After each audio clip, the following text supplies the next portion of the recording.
يا سائلي عن مذهبي وعقيدتي رزق الهدى من للهداية يسأل اسمع كلام محقق في قوله. بسم الله والحمد لله والصلاة والسلام على رسول الله وبعد. السلام عليكم ورحمة الله وبركاته.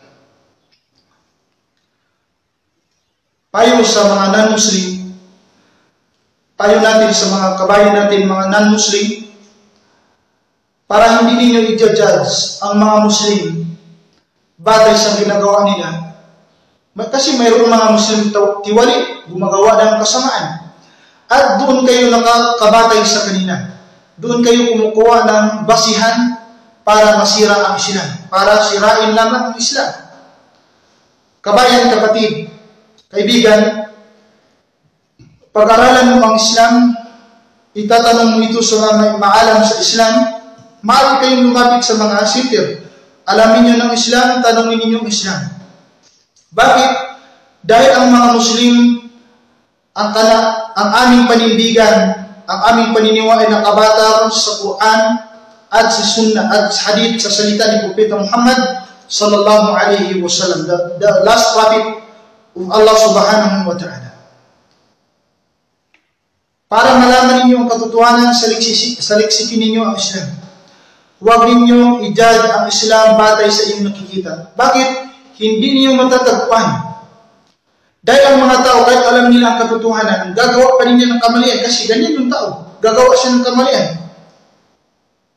Ang alat, pinagbawal. Pinagbawal. Sa Quran, ayon din sa Bible ninyo, na pinagbawal din ang pag-inom ng alak. Subalit mayroon pa rin mga non-Muslim uminom ng alak. Tingnan mo, kung basihan natin yung tao, siguro maliligaw yung tao. Pero dapat ninyong alamin, pag-aralan ang Islam, saliksikin ang Islam kung ano ang layunin ng Islam, kung saan ito nagmula, sino nagbigay dito. Kung ano ang sinasamba ng mga Muslim. Tandaan ninyo mga kabayan, hanggat hindi ninyo pag-aralan ang Islam, hindi ninyo makikita ang katotohanan.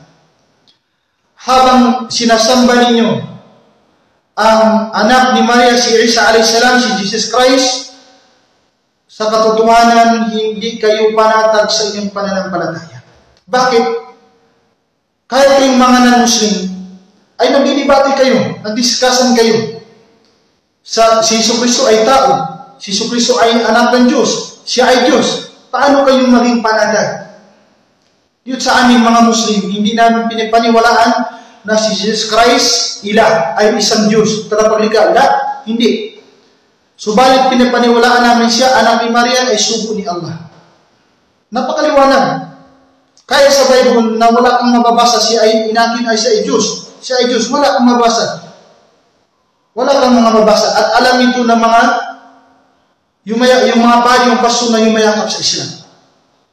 Alam nila ito, kapatid, na paano ninyo malalaman ang Islam at pag-aralan ninyo. Pag-aralan ninyo.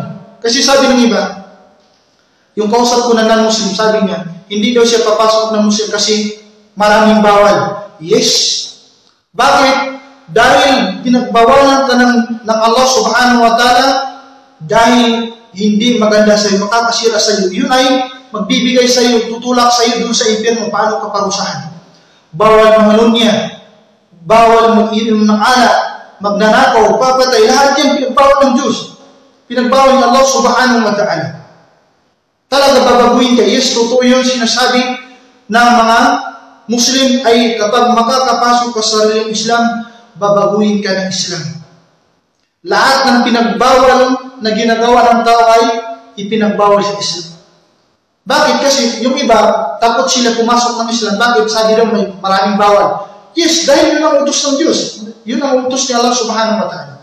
Kasi sabi daw, doon sa kanilang paniniwala, ay freedom sila. No, nagkakamali ka, kapatid, nagkakamali ka, kabayan. Nagkakamali ka. Bakit?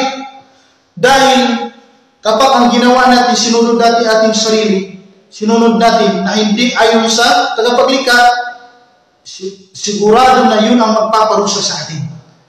Kasi yung paghijab, yung pagbalot ng ulo sa kababayan, nandiyan sa Bible, sa unang Korinto. Nabanggit yun. Yung pagsimba ng rebulto, nandiyan nabanggit, pag-inom ng araw at pinagbawal ito lahat.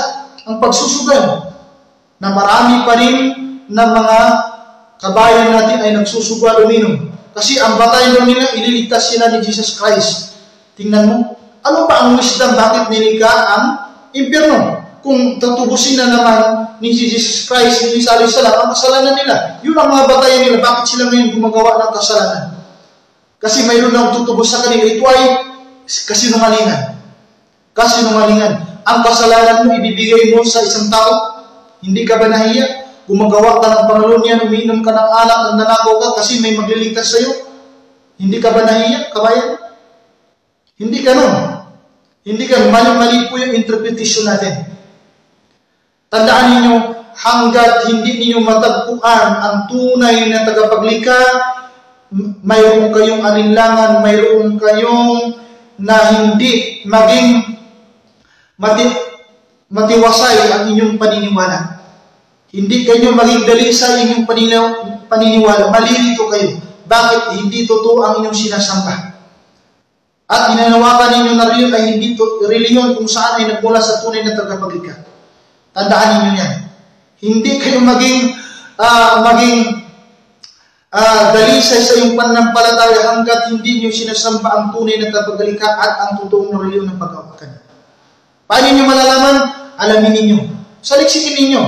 Hindi niyo makikita ang katotohanan kapag hindi niyo hinahanap. Hanapin niyo para malalaman ninyo ang katotohanan. Wallahi alazim, ang lahat ng taong yumakap ng Islam ay binago ang kanilang buhay. Binago ang kanilang buhay, wala na silang alinlangan. Bakit? Dahil sinasamba nila ang isang tagapaglikha at yung reliyon na kung saan pinagkaloob ni Allah subhanahu wa ta'ala. Wala ka lang alinlangan. Hindi siya anak ni Maria, hindi siya nilikha, hindi siya kumakawin. Kasi yun ang tunay na tagapaglikha. Hindi sumasali sa ating isipan ang kahinaan ng tagapaglikha. Wamamasa na milugog. Kahit ang paglikha niya ng mundo at kalangitan, hindi siya nakaramdam ng pagod. Paano ang Diyos ngayon nagpahinga sa araw ng Domingo o kaya Sabado? Hindi ganyan ang Diyos. Hindi ang katangian ng Diyos, kapatid. Kabayan. Pag-aralan ninyo ang Islam para makita ninyo ang katotohanan at huwag ninyong i-judge ang Islam sa batay sa nakikita ninyo. Para malaman ninyo ang Islam, pag-aralan ninyo, saliksikin ninyo para matagpuan ninyo ang katotohanan. Huwag natin itaas ang ating prinsipyo. Kung gusto natin maligtas sa araw ng paghukom, hanapin mo ang katotohanan para makikita mo ang katotohanan habang ikaw ay nabubuhay, habang ikaw ay nananatili dito sa mundo, habang hindi pa naghiwala iyong kaluluwa at iyong katawan. Wa sallallahu baraka alayhi wa ala alihi wa sahbihi ajma'in, amma ba'd. Assalamu alaikum warahmatullahi wabarakatuh.